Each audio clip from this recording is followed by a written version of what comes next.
Hello everyone and welcome to my newest channel, Goldie in KL, not Goldie in Canada anymore, not Goldie in Germany anymore, not Goldie in Australia anymore. It's Goldie in KL, and it seems like I found my place. And in today's video I'm going over why Malaysia, what brought me here, and probably the more important question I want to answer is, why did I leave the West? Right? The West is so great, and you make so much money there. Like, why would you leave and come to Southeast Asia? Those are really good questions, and I'm going to answer them today. Okay, so some of you know my older channels where I talk about economics and finance, and it's very, very difficult to talk about, especially economics, in a global sense without touching on politics. So I try to be as brief as possible. I try not to go into too much detail because I don't want to be deplatformed again. But why am I leaving the West? So there's a major shift happening in the West. If you believe it or not, doesn't matter, the shift is happening. And the West, as we know it, so with the West I mean Europe, America, Canada, the Five Eyes countries, they are a declining power, while the East, Asia, the East, is a ascending power.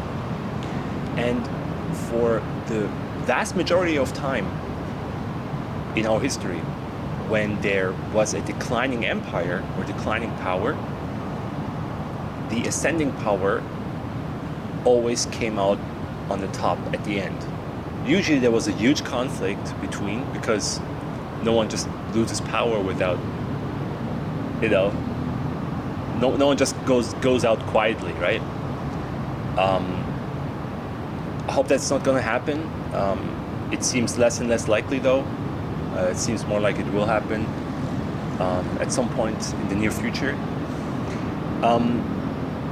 But the de-dollarization of the world is happening. So the money printing in the US, so I'm going to take a huge leap and come back to explain what I mean, okay?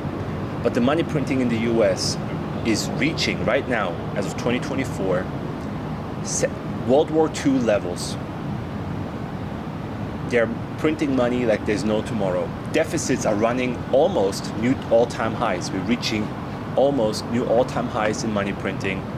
And this year is an election year, which is why they paper over the inflation and the economic disaster and the recession the US should be in right now. They're papering over that with printed money and deficit spending and government spending.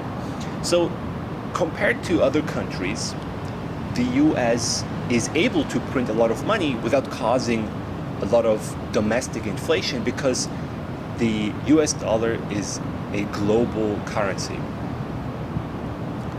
For example, Turkey, if Turkey prints money, right, or Venezuela prints money, there's not much demand internationally for them to basically export their inflation.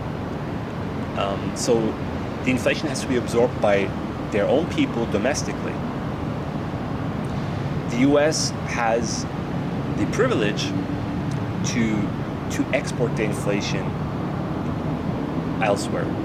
However, recent actions in a global sense have caused the world to turn away from the West and turn away from the dollar and find alternatives. Again, I'm not going to get into too much detail here. If you know what I'm talking about, you know. So when there was a switch from the gold-backed currency, the gold-backed system of the US, to a debt-based system, the world went along with it because there was simply no alternative. However, this time there is. And that alternative is called BRICS. The BRICS countries, that economic sector, that economic part of the world, Asia is growing at the West is in decline. Europe is deindustrializing. My own country, Germany, is deindustrializing mainly because of the high energy costs and they're planning to go to war with the countries they're dependent on. Yeah, sure, that will work out. That is the economic aspect of it. The social aspect is this. So, since almost 100 years, the progressive empire was created. So, America, that is based on liberty, freedom, individualism, is dead. That America exporting those values into the world of freedom and going against tyranny, which 90% of the world was before the Cold War ended. It was just dictatorships and tyranny. There was one place to go, there was America, because of liberty and freedom. However, that America is long dead. It was replaced with a new America, which is the America of the progressive. And the progressive ideology is rooted in the belief that everyone is cut out from the same cloth. It is based on equality. So there's three main values, and I describe this in the book. There's three main values that all of us hold, and which are stability, freedom, and equality. So America switched from being pro-freedom to being pro-equality. And that is the progressive America exporting its progressive values of equality into the world by force, which is why I call it an empire. Because before, with Britain, which Malaysian people still well remember, it was colonizing. It was colonization, like the British colonized most of the world. And how bad that was, however bad that was, it was still better than imperialism, which is what the empire is doing. Let me explain. When you colonize a country, you invest into that country, right? Of course, I'm not saying it's good. I'm just telling you the difference. You invest, you build infrastructure, you build something because you want to colonize it. You invested in bettering that country that suits you. However, in imperialism, you don't colonize. You just replace those governments that you don't like with puppet governments that dance along your tune.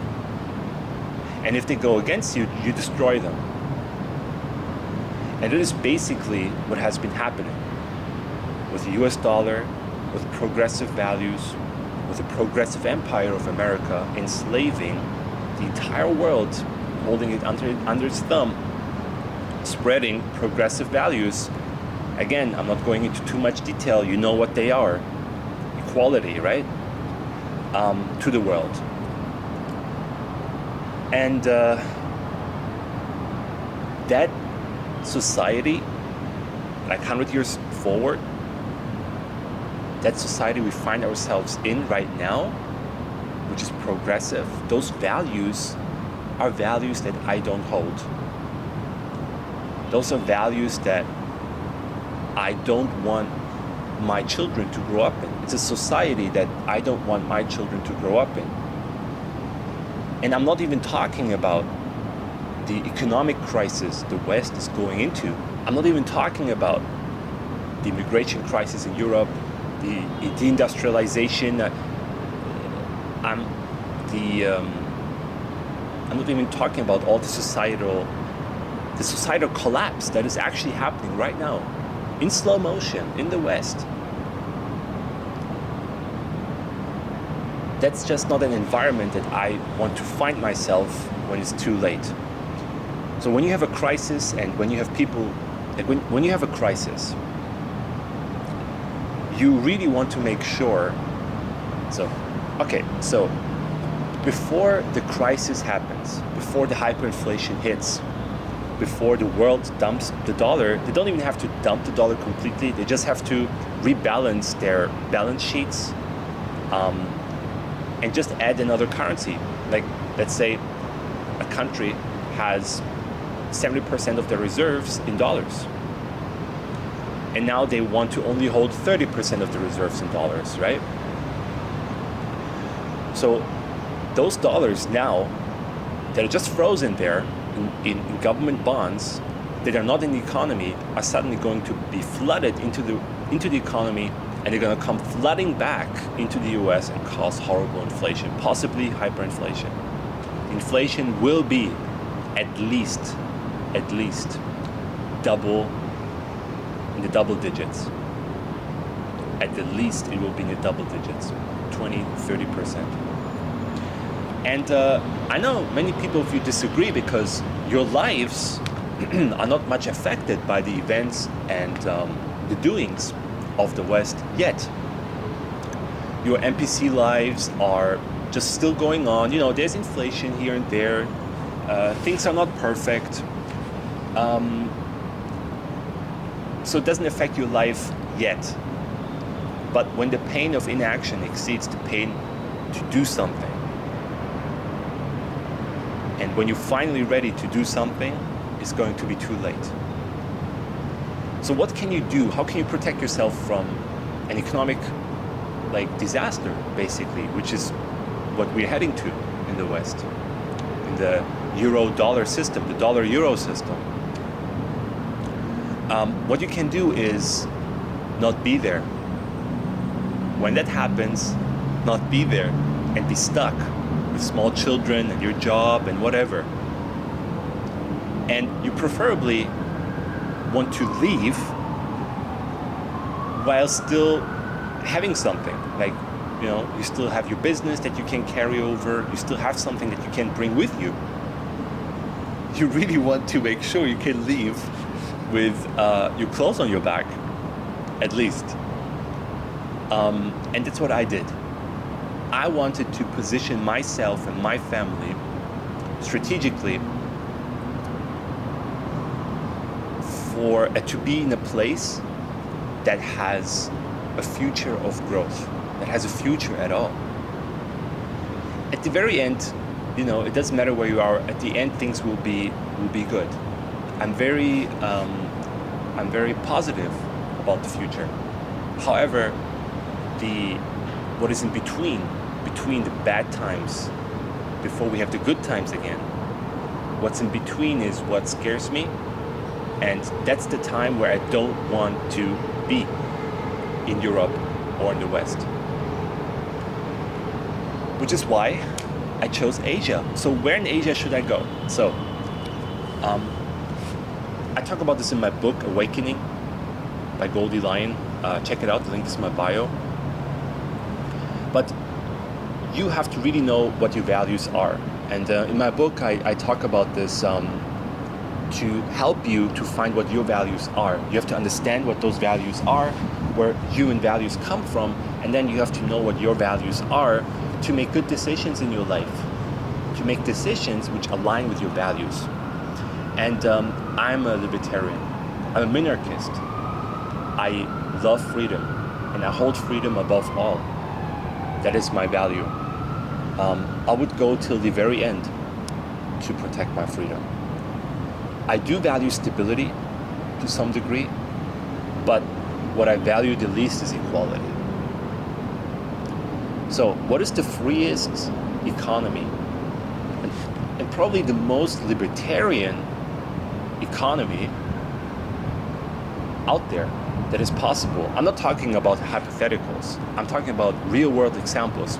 Singapore is one of those examples. It is the freest economy in the world. So besides the economic aspect, I also really like diversity. Yeah, believe it or not. I am a very diverse person myself. So my wife is Japanese. I lived in multiple countries in the world, have international friends on literally every spot in the world. I could travel to a random country, I probably know a person from that country already.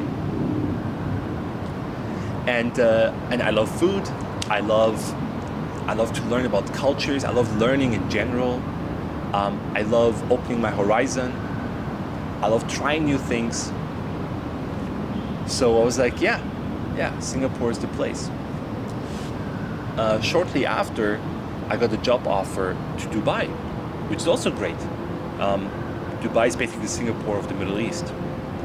But in both those places, something just wasn't really 100% right, which was the finances. Singapore is extremely expensive. Dubai is extremely expensive. If I just have a normal job or whatever, just to be there, I'm not going to live the best life. I'm not going to live my best life. And I'm going to give up the freedoms that I really, really worked hard for. So I switched my 9 to 5 to a remote job. I made myself self-employed. I made a company under my name, and I now work as a contractor that allows me to work from anywhere in the world. And that step was so important to me before I did any move to another country. Once I did that step, which took me about a year to do, I decided to go somewhere. Again, Singapore, Dubai, very expensive. What am I going to do there if I'm not a millionaire? Except just work 7 days a week and just lose my liberty of working remotely just to be there. So that really didn't click. But I still wanted Asia, right? So lots of people go to Thailand, and I'm a person that when I see something going mainstream, or when I see many people do something, I avoid it on purpose. Literally, just doesn't feel right. Too many people go to Thailand. Oh, Thailand this, Thailand that, and it was just too saturated. Then I thought about Bali, like Indonesia. But people who go to Bali and Indonesia, like Westerners, they tend to be like the hippie type, the not pro-freedom type. They tend to be the type of person that is very, progressive, which I really, it's okay to be friends. I have friends from that own different values, but it's not the environment of people that I want to surround myself with. So I was like, okay, you know what? What about Kuala Lumpur? What about Malaysia? Nobody talks about Malaysia. Everyone thinks Malaysia is this third world country, this backward country. It has nothing to offer, but Malaysia has a lot to offer. Malaysia has Asia to offer. It's the melting pot of Asia. It is where Asia is. You have Indians, Malays, Chinese, you have all cultures meeting and creating this beautiful country. And Kuala Lumpur is really not that much different from Singapore. Culturally, food-wise, and the cost of living is much, much lower too, which is a big factor for me as well, of course. And here, I have the opportunity to do what I do without going back to a 9 to 5 corporate BS job, and work on my projects, my books. My third book is coming. Do art and do what I do and raise a family in a society that wants families, that is pro-family, a society that celebrates family, a society that celebrates at least stability more than equality.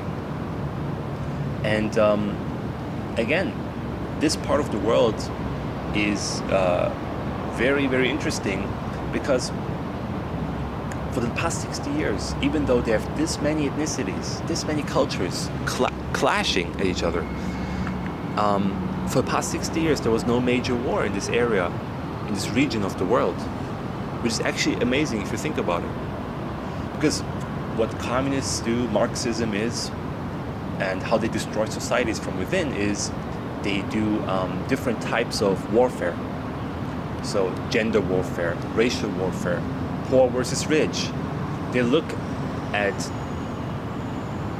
dividing people, so they fight each other, and then they divide an emperor, divide and conquer. That's how the left side of the spectrum of politics destroys a society from within. And even though it's so crazy diverse here, people here live in peace and harmony, because that just goes up. Living in harmony is above many things, and that's kind of amazing. Also, there's no natural disasters, really. Like, there is, but no typhoons or tsunamis or volcanoes or something like that, because they're right in the middle. Like, they're capsulated by Indonesia and the Philippines, and of course the mainland of the continent, Asia, at the top. So it's an amazing place. I love summer. I don't know why people complain about the humidity and the weather here. It's good. I got used to it. It took me like 3-4 days to get used to it. Now look, it's fine. It doesn't bother me. And yeah, I have my own pool. I work whenever I want from home if I want to. I increased my finances. Like you can either earn more money, right, to make more money, or you can cut your spending. So I cut my spending by so much that even a pay cut didn't affect my finances. It increased my finances. And yeah, and I'm super happy. I can make content now on this new channel too, on YouTube, and talk to more people that also live here, and hopefully inspire some of you who are also freedom-loving libertarians, or just people who feel like something is wrong in the West. Something is just wrong. Like, things just don't make sense here, and you have like this inner feeling, like, even though you don't really understand what is going on, you have this feeling that something is just off. And I really hope my videos, my books, and what I do inspires you to live your best life possible. Whatever it is. You don't have to do exactly what I do, but it's important that you really look into yourself and reflect what your values are, who you are, what you want in life, and then go for it. I have friends that chose other options, like living remotely.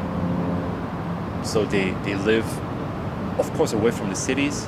They're still in their respective countries that they wanted to leave, but instead of leaving to a completely new country, they decided to just go off-grid. There's people who buy a van so they can still work in the city, but when things just don't go well, they can always leave. So there's different options for you, given to you. You just have to see them and take them. Yeah, hopefully you enjoyed this video. Please don't forget to subscribe and ask me lots of questions in the comment section. And yeah, I'm happy to see you in my next video. Cheers.